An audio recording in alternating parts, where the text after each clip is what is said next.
ನನಗೆ ಮಾತೇ ಹೋಗ್ಬಿಟ್ರೆ ಆಗ ಅವನು ನನ್ನ ಜೊತೆನೇ ಇರ್ತಾನೆ ಅಂತ ಶುರುವಾಯ್ತು. ಅವತ್ತು ರಾತ್ರಿ ಅವನು ಎಲ್ಲಿ ನಾನು ಬಿಟ್ಟು ಹೋಗ್ತಾನೋ ಅಂತ ಚಿಂತೆನಲ್ಲಿ ನಾನು ನಿದ್ದೆ ಇಲ್ಲದೆ ಇದ್ರೆ ನನ್ನ ಪಕ್ಕದಲ್ಲಿ ಆರಾಮಾಗಿ ನಿದ್ದೆ ಮಾಡ್ತಾ ಇದ್ದ.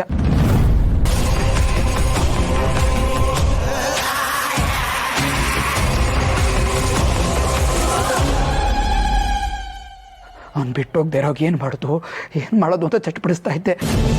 ಮಾತು ನಿಲ್ಲಿಸ್ಬೇಕು ಅಂತ ನಾನು ನಿಧಾನಕ್ಕೆ ಎದ್ದು ಹೋಗಿ ಒಂದು ಪಾತ್ರೆಯಲ್ಲಿ ಬಿಸಿ ಬಿಸಿ ನೀರು ತಂದು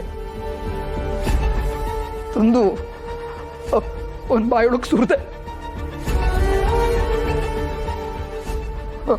ಕಿರ್ಚದೇ ಇರೋ ಹಾಗೆ ಅವನ ಬಾಯಿನ ಕಾಣದೇ ಇರೋ ಹಾಗೆ ಅವನ ಕಣ್ಣನ್ನು ಮುಚ್ಚಿ ಗಟ್ಟಿಯಾಗಿ ಹಿಡ್ಕೊಂಡಿದ್ದೆ.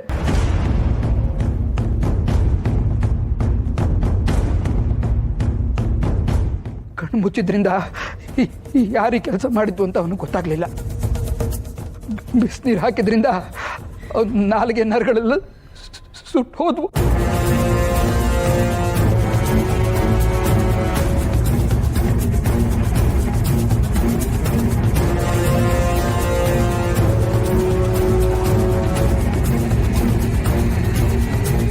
ಅವನು ನರಳಿ ಪ್ರಜ್ಞೆ ತಪ್ಪಿಬಿಟ್ಟ.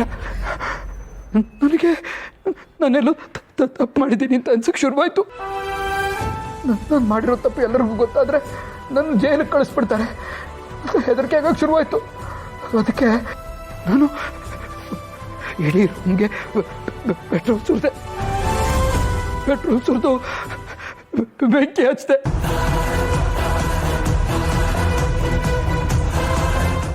ಬೆಂಕಿ ದಗ ಅಂತ ಹೊರಿತಿತ್ತು. ಅದ್ರ ಮಧ್ಯೆ ಅರ್ಜುನ ಆಯ್ತಾ. ನನ್ನ ಅರ್ಜುನ ಸುಟ್ಟೋಗ್ತಾನೆ ಅಂತ ಅವನನ್ನು ಮಾತ್ರ ಕಾಪಾಡಿಕೊಂಡೆ. ಆದರೆ ಏನೂ ಬದಲೇ ಆಗಲಿಲ್ಲ. ಹಾಗಾದರೆ ಏನಾಯಿತು? ಮುಂದಿನ ದಿನ ಬೆಳಗ್ಗೆ ಆ ವ್ಯಕ್ತಿಗಳು ಮತ್ತೆ ಬಂದರು. ಯಾಕೆ ಹುಡುಗಂಗೆ ಮಾತು ಬರ್ತಾ ಇಲ್ಲ ಅಂತ ಫಾದರ್ನ ಕೇಳಿದ್ರು. ನನ್ನ ಅರ್ಜುನ ನನ್ನ ಹತ್ರನೇ ಉಳಿತಾನೆ ಅಂತ ನಾನು ನೋಡ್ತಾ ನಿಂತಿದ್ದೆ. ಹಿಂದಿನ ರಾತ್ರಿ ನಡೆದ ಅವಘಡದಿಂದ ಶಾಕ್ ಆಗಿದೆ. ಅದಕ್ಕೆ ಮಾತು ಬರ್ತಿಲ್ಲ ಅಂತ ಫಾದರ್ ಹೇಳಿದ್ರು. ಇನ್ನವ್ರನ್ನ ಕರ್ಕೊಂಡು ಹೋಗಲ್ಲ ಅಂತ ನಾನು ಖುಷಿಯಾಗಿದ್ದೆ. ಅರ್ಜುನ ಇಲ್ಲದೆ ನಾನು ಮತ್ತೆ ಒಂಟಿಯಾದೆ. ಅರ್ಜುನನ ಅವನ ಬಟ್ಟೆಗಳಲ್ಲಿ ಹುಡುಕ್ತೆ, ಸಿಗ್ಲಿಲ್ಲ. ಆಟದ ಮೈದಾನದಲ್ಲಿ ಹುಡುಕ್ತೆ, ಸಿಗ್ಲಿಲ್ಲ. ಪಾಠದ ಕೊಠಡಿಯಲ್ಲಿ ಹುಡುಕ್ತೆ, ಇಲ್ಲ. ಆದರೂ ಎಲ್ಲ ಕಡೆಗೂ ಅರ್ಜುನನೇ ಕಾಣಿಸ್ತಾ ಇದ್ದ. ನನಗೆ ಏನು ಮಾಡಬೇಕು ಅಂತ ಗೊತ್ತಾಗ್ತಿರ್ಲಿಲ್ಲ. ನಮ್ಮಿಬ್ಬರನ್ನು ದೂರ ಮಾಡಿದ್ದು ಅವನ ತಾಯಿ. ಅವ್ರೇನಾದರೂ ನನ್ನ ಕಣ್ಣು ಮುಂದೆ ಇದ್ದಿದ್ರೆ ನಾನು ಏನು ಮಾಡ್ತಿದ್ದೆ ಅಂತ ನನಗೆ ಗೊತ್ತಿಲ್ಲ. ಆದರೆ ನಾನು ಸೇಡು ತೀರಿಸ್ಕೊಳ್ಳೇಬೇಕಿತ್ತು. ಅವತ್ತು ರಾತ್ರಿ ನಾನು ಯಾರಿಗೂ ಹೇಳಿದೆ ಆಶ್ರಮದಿಂದ ಓಡೋದೆ.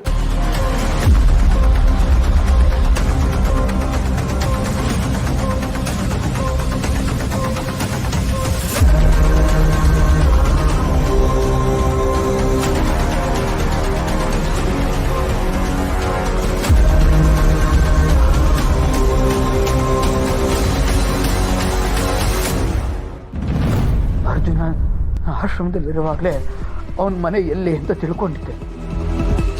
ಅವ್ರಿಗೆ ಶಿಕ್ಷೆ ಕೊಡಬೇಕು ಅಂತ ಮರೆ ಹುಡ್ಕೊಂಡು ಹೋದೆ. ಆಗ ನನ್ನ ಮನಸ್ಸಲ್ಲಿ ಇದ್ದಿದ್ದಿಷ್ಟೇ, ಅವನನ್ನು ದೂರ ಮಾಡಿದ್ದಕ್ಕೆ ಅವರು ನಾನು ಅನುಭವಿಸ್ದಂಗೆ ಕಷ್ಟಗಳನ್ನು ಅನುಭವಿಸ್ಬೇಕು ಅಂತ. ಮನೆ ಹುಡುಕ್ತಾ ಅವ್ರ ಮನೆ ತಲುಪಿದೆ.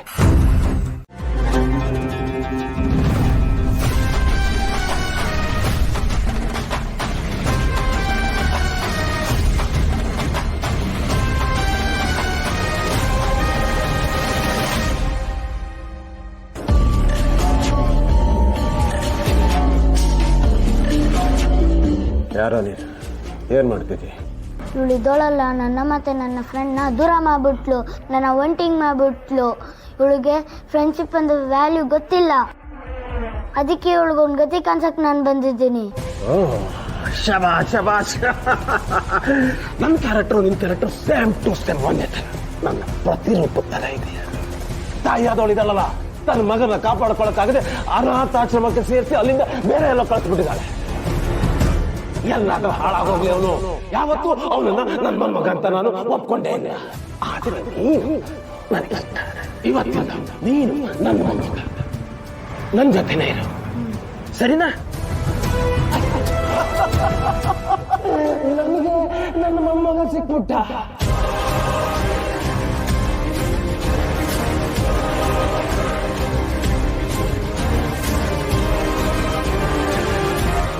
ಹೌದಕ್ಕ, ಯಾಕಂತ ಕೇಳ್ತಿದ್ಯಾ?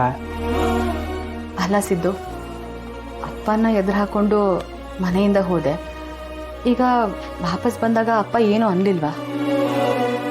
ಅವ್ರು ಅಂದೇ ಇರ್ತಾರ. ಆದರೆ ಸಿದ್ದು ಅವರು ಅವ್ರ ಮಾತನ್ನ ತಲೆಗೆ ಹಾಕೋತಾ ಇಲ್ಲ. ಯಾಕಂದರೆ ನಿನಗೋಸ್ಕರ ಅವ್ರು ಏನೇನು ಬೇಕಾದರೂ ಎದುರಿಸೋಕ್ಕೆ ರೆಡಿಯಾಗಿದ್ದಾರೆ. ಅವ್ರಿಗೆ ನೀನು, ಈ ಕುಟುಂಬ ಅಂದರೆ ಪ್ರಾಣ ಕಣೆ. ಭಾವನಾ, ನಾನು ಪ್ರೀತಿಸಿ ಮದುವೆ ಆಗದೆ ಅನ್ನೋ ಕೋಪಕ್ಕೆ ನನ್ನ ನೋಡಬೇಕು ಅಂತ ಸಿದ್ದುಗೆ ಅನಿಸ್ಲೇ ಇಲ್ಲ ಅನ್ಸುತ್ತೆ. 2 ವರ್ಷ ಆದರೂ ಬರಲೇ ಇಲ್ಲ, ಗೊತ್ತಾ? ಅವತ್ತಿನ ಪರಿಸ್ಥಿತಿ ಹಂಗಿತ್ತು ಕಣೆ. ಈಗೆಲ್ಲ ಸರಿ ಇದೆಯಲ್ಲ. ಅದು ಅಲ್ಲದೆ ನಿಮ್ಮನ್ನೆಲ್ಲ ಬಿಟ್ಟಿರೋದಕ್ಕೆ ನನ್ನ ಕೈಲಿ ಆಗಲಿಲ್ಲ. ಈ ಮನೆಗೆ ನನ್ನ ಕೈಲಿ ಏನು ಒಳ್ಳೇದು ಮಾಡೋಕ್ಕಾಯ್ತದೋ ಅದನ್ನು ನಾನು ಖಂಡಿತ ಮಾಡ್ತೀನಿ. ಈಗ ಬಂದಿರೋದು ಕೂಡ ಈ ಮನೆನ ಕಾಪಾಡ್ಕೊಳ್ಳೋಕ್ಕೆ, ನಮ್ಮನ್ನು ಯಾರು ಟಾರ್ಗೆಟ್ ಮಾಡ್ತಿದ್ದಾರೋ ಅವನ್ನ ಕಂಡು ಹಿಡಿಯೋಕ್ಕೆ. ಸಿಂಚನ, ನೀನೀಗ ರೆಸ್ಟ್ ಮಾಡು. ನಾವು ಹೋಗಿ ರೂಮಲ್ಲಿ ಲಗೇಜ್ ಇಟ್ಟು ಬರ್ತೀವಿ. ಬನ್ನಿ ಸಿದ್ದವ್ರೆ.